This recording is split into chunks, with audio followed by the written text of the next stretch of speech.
விஜய் பேச்ச தட்டாத டிவிகே இதயங்கள் 9 லாக் பொக்கிஷத்தை கொடுத்து நெகிழ்ச்சி செயல்.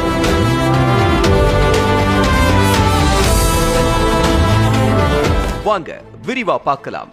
தமிழக வெற்றி கழகத்தினுடைய தலைவர் விஜய் அறிவுறுத்தலின்படியும் பொதுச் செயலாளர் என் ஆனந்தத்தின் ஆலோசனைப்படியும் ராசிபுரம் சட்டமன்ற தொகுதி நிர்வாகிகள் மற்றும் நாமக்கல் கிழக்கு மாவட்ட செயலாளர் ஜே செந்தில்நாதன் தலைமையில் நாமக்கல் மாவட்டம் ராசிபுரம் புதிய பஸ் நிலையம் அருகே சுமார் 9 லட்சம் மதிப்பீட்டில் ராசிபுரம் சட்டமன்ற தொகுதி முழுவதும் உள்ள பொதுமக்கள் இலவசமாக பயன்படுத்திக் கொள்ளும் வகையில் அதிநவீன ஆம்புலன்ஸ் சேவை டிவிகே தொண்டர்கள் துவக்கி வச்சிருக்காங்க. இதில் கிழக்கு மாவட்டத்தைச் சேர்ந்த கொல்லிமலை ஒன்றியம், ராசிபுரம் ஒன்றியம், திருச்செங்கோடு ஒன்றியத்தை சேர்ந்த மகளிர் அணி நிர்வாகிகளும் தொண்டர்களும் சுமார் 200க்கும் மேற்பட்டோர் கலந்து கொண்டு நிகழ்ச்சியை சிறப்பித்துள்ளனர். இதற்கு முன் திருச்செங்கோடு சட்டமன்ற தொகுதியில் இலவச ஆம்புலன்ஸ் சேவை டிவிகே தொண்டர்களால் துவங்கப்பட்டது என்பது குறிப்பிடத்தக்கது. இந்த இலவச ஆம்புலன்ஸ் சேவை சமூக வலைதளத்தில் பல்வேறு வரவேற்பை பெற்று வருகிறது.